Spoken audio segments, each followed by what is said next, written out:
Bonjour à tous, mon nom est François Letarte et bienvenue sur ma chaîne JDRD30, une chaîne consacrée aux jeux de rôle sur table hydraulique. Je vais essayer d'être rapide.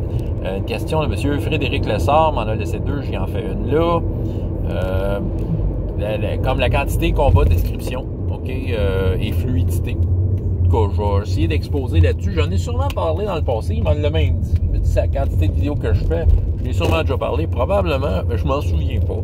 Si vous vous en souvenez, ou si vous faites des recherches et vous tombez sur des vidéos, ben vous avez le libre champ de rire de moi et me contredire, mais c'est correct.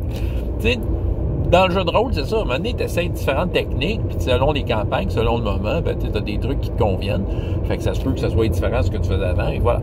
Fait que c'est sûr que là, moi, ce que je propose, c'est pas nécessairement bon pour toutes les tables, mais c'est un peu mon approche combat pour essayer de rendre ça agréable et justement fluide, ok?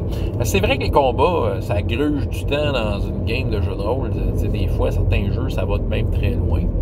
Ça dépend à quel point on aime ça. Moi, j'aime ça avoir des combats, oui, mais c'est ça. Mais tu sais, quand c'est trop long, j'essaie de trouver des façons d'accélérer ça.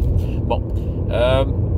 On va y aller plus technique avec la fluidité. Je dirais que la maîtrise du système est assez importante ici. Maîtriser le système, ouais. Connais ton système, sois autonome, sois en mesure d'avoir la réponse dans ta tête sans la chercher dans le livre. Je veux dire, c'est pas toujours évident, même moi, des fois, True 20, je fouillette le livre, mais de moins en moins. Je compare à mon expérience. Puis que les joueurs aussi aient une maîtrise, une certaine forme de maîtrise du système. Puis je vous dirais que c'est encore plus important, plus que le système est crunchy, plus que c'est important de le maîtriser. Prenez des jeux comme la trilogie de Warhammer 40 000, je sais pas c'est quoi les noms, là. Ça, là, c'est précis, mais c'est parce que aussi ça s'adresse à un type de joueurs, là, qui vont triper à savoir c'est quoi le gun, la charge, quelle sorte d'armure qu'ils ont, c'est ça. Mais tu sais, tu peux pas, en tant que meneur de jeu, de traîner ce jeu-là sur tes épaules, c'est ça. Alors, soit dit en passant, je fais un petit aparté sur la description, ces jeux crunchy-là, il faut leur donner quelque chose. Des fois, la complexité crée la description. C'est ça, des fois, on n'a pas besoin de raconter une histoire par-dessus.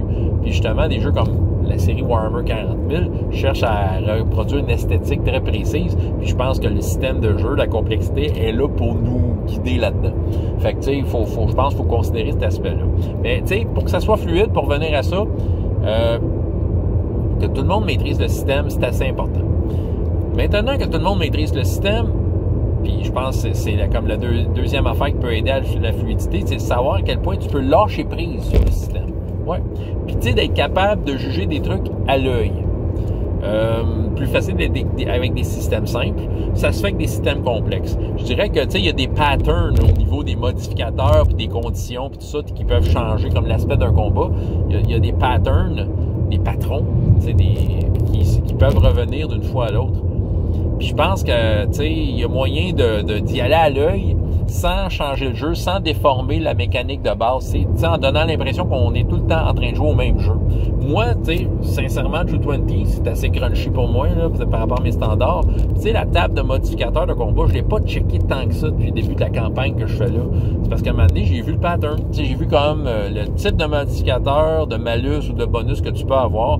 Puis, tu sais, je roule avec ça.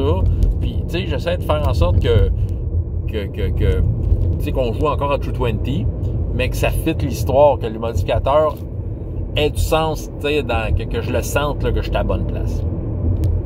Fait que ça, je pense, c'est mes deux conseils au niveau juste de la fluidité et la rapidité, tu sais, d'être la maîtrise du système et à quel point on peut lâcher prise sur le système.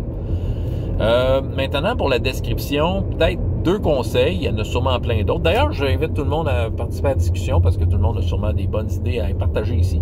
Mais l'émotion. L'émotion en partant, là, je pense que c'est important. Tu sais, le combat, c'est un moment dramatique dans le jeu de rôle. L'émotion, là, c'est super important. Je veux dire, on tombe dans quoi? Il y a de la colère, de la peur, du doute, de l'euphorie. Tu sais, je pense que tu veux agrémenter ta description, vas-y avec l'émotion. Tu sais, décris le regard du gobelin qui se fait enfoncer une lame à travers le corps, là, le soudaine surprise de voir la vie là, s'en aller de ses yeux. Là. Tu sais, puis t'as l'impression d'être là.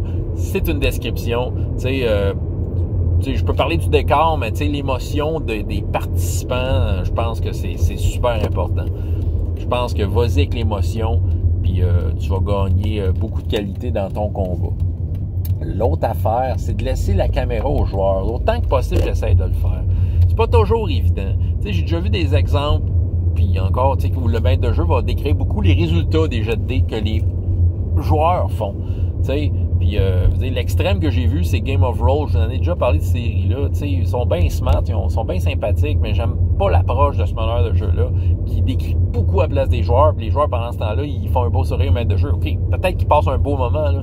Moi, j'aime plus d'implication. Puis tu sais, son système de combat, peut-être que je me trompe, mais il me semble que c'est ça, c'est un jet de dés. Puis tu sais, c'est soit que tu échoues le combat ou tu réussis le combat. Tu sais, peut-être au nom de la fluidité, c'est bien honorable, mais ça manque un peu de détails. Puis c'est le meneur de jeu qui décrit le combat complet. En tout cas, moi j'ai pas, tu sais, c'est pas mon genre. Non, moi, c'est que, tu sais ça. Puis même moi, je tombe dans le piège de décrire des jets de dés à la place des joueurs, parce que c'est ça, moi, le meneur de jeu, le cerveau overdrive, la description sort vite. Mais j'essaye autant que possible de laisser la caméra aux joueurs. OK? Donc, oui, le joueur va dire, je veux tenter d'y sauter d'en face avec mon épée. Pas de trouble. Puis là, le jet de dés tombe, puis, tu sais, des fois, on va comme décrire. Fait que là, ouais, finalement, tu y pognes la cuisse, tu sais. Le meneur de jeu a décidé ça. Moi, je pense que je préfère, quand je peux, donner la caméra aux joueurs. OK, décris-moi ce qui se passe. Fait que c'est ça. Oui, peut-être que le jet de dés a décidé qu'il perdait juste un point de vie, peut-être. Mais tu sais, laisse le joueur dire, ouais, mais tu sais, je pogne d'en face, mais là, tu sais, là, le joueur, il va décrire un peu sa version. Bon, tu sais, le 1 point de vie, tu peux pas le changer, il a été roulé, mais tu sais, tu peux, en tant que meneur de jeu, rebondir là-dessus avec un oui, mais, pis ça, tu sais, juste comme voir un peu la rétroaction de tout ça, comment je pourrais dire, qu'est-ce qui s'est passé pendant ce temps-là. Oui, justement, t'allais y pogner en face, mais il s'est comme reculé un peu, puis finalement, il a comme graffiné le menton, puis il saigne de la bouche, c'est ça. C'est à cause de ça qu'il perd un point de vie. T'sais, vous comprenez, là, il y a moyen de rebondir là-dessus. Mais, tu sais, de laisser la caméra au joueur, c'est de rendre hommage à l'image qu'il a dans la tête. Parce que c'est lui qui a roulé les dés, puis je pense que, peu importe les joueurs ou le meneur de jeu, ce qu'il avait en tête au moment où le joueur a fait son action, le joueur, il voit son film dans sa tête. C'est ça. Puis je pense que, tu sais, si quelqu'un d'autre décrit le résultat, c'est comme d'y enlever un peu l'image de ce qu'il voyait, tu sais. Fait que c'est le fun de laisser le joueur décrire jusqu'au bout de ce qu'il voulait faire. Tu sais, regarder les résultats de dés, essayer de dire sa version de l'affaire, surtout d'un coup critique. Puis c'est ça. Fait que comme ça, tu rends hommage à ce que le joueur tentait de faire.